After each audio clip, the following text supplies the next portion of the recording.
Good morning বন্ধুরা, সকলে কেমন আছো? আশা করি ভালো আছো। আর আমিও বেশ ভালোই আছি। তো এখন বাজে সকাল 6টা, আর বাসন্তী লাইফস্টাইল ব্লগে তোমাদের অনেক অনেক স্বাগত, অনেক অনেক ভালোবাসা।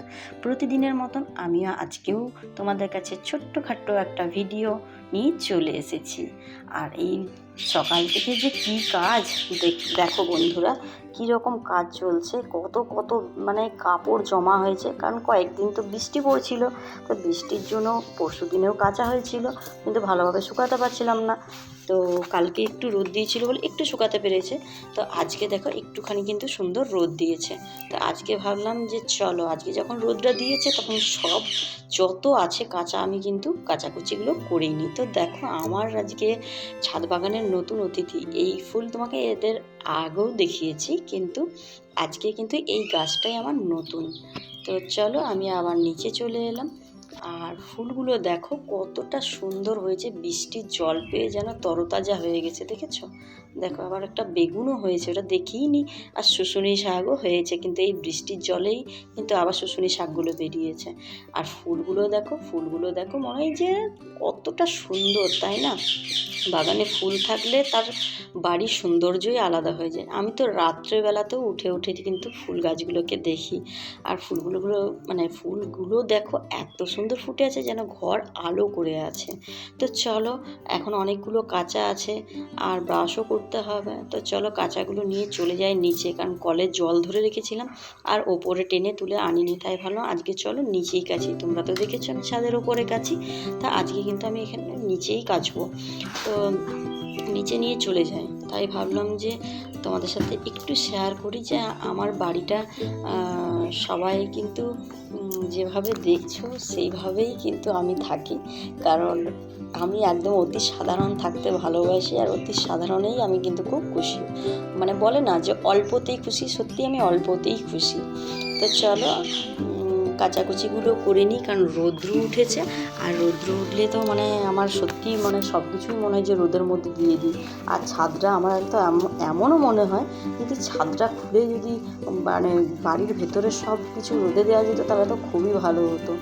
তো যাই হোক, অনেক কাচাকুচি ছিল, বরের ছিল, ছেলের ছিল, আমারও ছিল। তো এত কাচাকুচি না করলেও তো নয় বলো।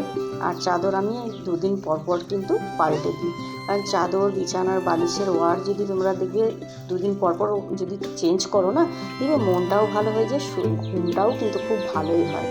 তো চলো ওইগুলো ভিজতে ভিজতে আমি একটুখানি মুখটা ধুয়ে নিই আর একটু ঘুরে দেখে নিলাম বাগানটা। তোমরা তো জানো আমি গাছ কত ভালোবাসি। তো এখানে বোগেনভেলিয়া গাছটা অত সুন্দর ডাল মিলে হয়েছিল, কিন্তু দেখো একটু নেতিয়ে গেছে, মনটা খারাপ হয়ে গেলো। একটুখানি জল দিয়ে দিলাম, কিন্তু মাটিটা ভিজেই ছিল, তাও দিয়ে দিলাম একটুখানি জল। মনটা খারাপ হয়ে গেল যে দেখছি যে গাছটা ঝিমিয়ে গেছে। অনেক কষ্ট করে ডাল কেটে লোকের ঘর থেকে ডাল নিয়ে এসে তারপর লাগিয়েছি। তো এদিকে দেখো খুব মন খারাপ হয়ে গেল। আজকে কলা গাছের একটা কাঁদি সমেত কিন্তু গাছটা কিন্তু বৃষ্টির জন্যই ভেঙে গেছে। 2 দিন ধরে যা বৃষ্টি চললো, কিন্তু খুব মনটা খারাপ হলো। ছেলেকে বললাম যা পাশের বাড়ির ওইদিকে পড়ে গেছে। তো কলার কাঁদিটা কিন্তু আমি দেখতে পাচ্ছিলাম না, তার জন্য ভাবলাম যে কোথায় আছে। তারপর দেখছি যে ওরে বাবা, এ তো এই সামনেই আছে। দেখে এইখানে কাঁদিটা রে, ওইদিকে না নেমে এই দিক থেকে পড়ে আছে, কিন্তু ছোট্ট ছোট্ট, এটা না খাওয়া যাবে না কি হবে আমি জানি না। নষ্ট হয়ে গেলে কি যে করবো, তাই আমার ছেলেকে বলছি যে এটা কি হবে বলতো। তো চলো, লোকের বাড়ির ওইদিকে পড়ে আছে যেহেতু, কেটে তো পরিষ্কার করে দিতে হবে। তা আমি পাতাগুলো এখান দিক থেকে কেটে দিলাম। ছেলেকে বললাম ওইদিকে একটা ফাঁকা জায়গা আছে, তো সেই ফাঁকা জায়গার মধ্যে কিন্তু ফেলে দে গাছটা। তো এই কাকিমারা খুবই ভালো, কোনো দিন বলে না, পাশের বাড়ির কাকিমা কোনো দিন কিন্তু বলে না যে এদিকে পাতা পড়ছে কি কিছু। আগে আমাদের বিশাল বড় আম গাছ ছিল, তোমাদেরকে দেখাতে পারিনি। তো দেখো এগুলো নোংরাগুলো তো ফেলতেই হবে। কিছু কিছু পাতা আমি এদিকে বাড়ির পেছনেই কিন্তু ফেলে দিচ্ছি, যেহেতু ওদিকটা ফাঁকা জায়গা আছে। আর ছেলেকে বললাম তাড়াতাড়ি চলে আয়, খুব মশা, কলার কান্দিটা নে আর বাড়ি চল। এটা কি হবে? দেখেছো কত ছোট ছোট কলার কাঁদিটা হয়েছে। কি করবো বলো, কিছু করার নেই।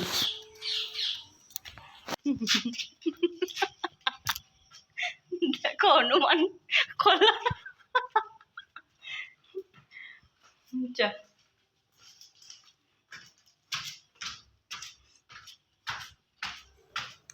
আর সকালবেলায় যেহেতু নিচে আছি তো ভাবলাম যে একটু মন্দিরটায় জল দিয়ে দিই আর দুয়ারে নাচ দুয়ারেও জল দিয়ে দিই। তো যাই হোক মন্দিরটা ধুয়ে দিলাম সকাল সকাল, আর গেটের বাইরেটাও একটুখানি জল দিয়ে দুয়ারটা আমাদের কিন্তু ধুয়ে দিলাম। দেখো, কারণ দুয়ারে জল দিয়ে তারপরেই কিন্তু বাইরে বেরোতে হয়। তো আমার শাশুড়ি মা নেই যেহেতু, তো সেহেতু আমাকে এখন জল দিতে হচ্ছে, নাহলে এইগুলো কিন্তু আমার শাশুড়ি মাই করে। কারণ আমার শ্বশুরমশাই হসপিটালে ভর্তি আছে, তো কিছু করার নেই। এখন নিচটাও পরিষ্কার করতে হচ্ছে, ওপরটাও পরিষ্কার করতে হচ্ছে। তো দেখো লঙ্কাগুলো না এনেছিল আর না একটু পচে পচে যাচ্ছিলো, তার জন্য ভাবলাম একটু লঙ্কাগুলো ধুয়ে রোদে দিয়ে দিই। তো সেই জন্য কিন্তু আমি লঙ্কাগুলো ধুয়ে একটুখানি রোদে দিয়ে দিলাম। আর এদিকে দেখো চা বসিয়ে দিয়েছি। এবারে কিন্তু আর ভালো লাগছে না, এত কাজ করে মনে হচ্ছে একটুখানি চা খাই, জানো তো। চায়ের যে খুব নেশা তা নয়, সকাল বিকাল একটুখানি হলেই খুব ভালো হয়। তো একটুখানি লাল চাই আমি খাই, তোমাদেরকে বারবার বলেছি যে আমি কিন্তু লাল চাই খাই। আর তোমার দাদাভাই দুধ চা খেতে ভালোবাসে, কিন্তু তোমার দাদাভাইকে কিন্তু দুধ চাও আমি চট করে দিই না, তো লাল চাই দিই। তো দেখেছি বলে বলে পারিনি, তার জন্য তখন এদিকে দেখো আমার পরোটাও রয়েছে, 4টে মতন পরোটা রয়েছে। তো ভাবলাম সকালে টিফিনটা পরোটা দিয়েই করে নিই। আর এদিকে দেখো মিঠুকে কিছু খাবার দেওয়া হয়নি, মিঠুর বাটি পরিষ্কার করে ওকে একটু গম দিয়ে দিলাম, একটুখানি জল দিয়ে দিলাম। তাই বললাম যে ওকেও তো খেয়াল রাখতে হবে, শুধু আমরা খাবো ওকে দিতে হবে না, ওকে আমার আগে দিতে হবে। ও আমার খুব খুব মানে প্রাণের চেয়েও প্রিয় আমার মিঠু। তো যাই হোক, ঘরটা পরিষ্কার করছিলাম বলে ওকে এখন জানালার মধ্যে রেখেছি। আর দেখো আমি নিচে চলে এলাম আজকে কাচাকুচি করতে, কারণ না কাচাকুচি করলে তো হবে না। বুঝতেই পারছো কত যে মানে কি বলবো, এত এত নোংরা হয়েছিল, প্যান্ট জামা, কাজের জিনিস তো নোংরা হবেই, তাই না বলো। তো চলো কাচাকুচি আমি করে নিলাম। আর একটা তোমাদের সাথে গল্প করি। আমি যখন এই বাড়িতে নতুন বউকে আসি তখন এই বাড়িটা কেনা হয়ে গেছিলো, কিন্তু অষ্টমঙ্গলার পরেই কিন্তু এই বাড়িটাতে আমরা আসি। এটা কড়া বাড়ি ছিল, আমার শ্বশুরমশাই কিনে নিয়েছিলাম, যেহেতু 3 ভাই এরা। তো বড় বাড়ি ছাড়া হচ্ছিল না, কোয়ার্টারে থাকতো এর আগে, তো হচ্ছিল না। তো আমার বিয়ের আগেই কিন্তু বাড়িটা কেনা হয়, কিন্তু যাদের বাড়িটা ছিল তারা ছাড়লো না, নাহলে হয়তো এই বাড়ি থেকেই আমার বিয়েটা হতো। তো যাই হোক, এই বাড়িতে এসে সেই তখন থেকে যে আমরা এখানেই আছি, এই বাড়িটার প্রতি না একটা খুব মানে এতটা মায়া পড়ে গেছে যে কি বলবো, জানো তো। তো এই বাড়িটাতে প্রথমে ঢুকেই জানো তো 2টো নারকেল গাছ ছিল, আর ছিল বাগানের মধ্যে লিচু গাছ, আম গাছ, অনেক গাছ ছিল, আর অনেক রকম ফুলের গাছ ছিল, পেঁপে গাছ ছিল। তো যাদের বাড়ি তারা কিন্তু মাঝে মাঝে পেঁপে নিতে আসতো। তো ওরা পেঁপেকে বলতো কি পেঁপি, তো যাই না। তো ওরা মুর্শিদাবাদ থেকে আমাদের এখানে একটা আম গাছ এনেছিল। তো আম গাছটায় আমগুলো আমি তোমাদেরকে মানে সত্যি দুঃখের বিষয় যে তোমাদেরকে দেখাতে পারছি না। এক একটা আম 700-800 এরকম, 1 কেজি এরকম এক একটা আমের সাইজ ছিল। তো যেখানে এখন বাগান আছে সেখানেই কিন্তু ছিল, জানো তো। খুব মন খারাপ হয়ে যায় এই আমের সময়ে, যখন আমরা প্রত্যেকটা বছর আমি আমার হাজব্যান্ড দুজনে মিলে কিন্তু গাছে থেকে আম পাড়তাম। আর আমার শ্বশুরমশাই একটা লগা করে দিয়েছিল, সেটার মধ্যে আমটা পাড়তাম, তাহলে কি বলতো পড়তো না, পড়ে গেলেই তো ফেটে যাবে, এত ভারী। আর ঝড়ের সময় খুব মনটা খারাপ হয়ে যেত যখন আমগুলো পড়ে যেত। তো এই আম গাছ কিন্তু আমরা শুনেছি যাদের বাড়ি ছিল তারা কিন্তু লাগিয়েছিল, মুর্শিদাবাদ থেকে নিয়ে এসে লাগিয়েছিল।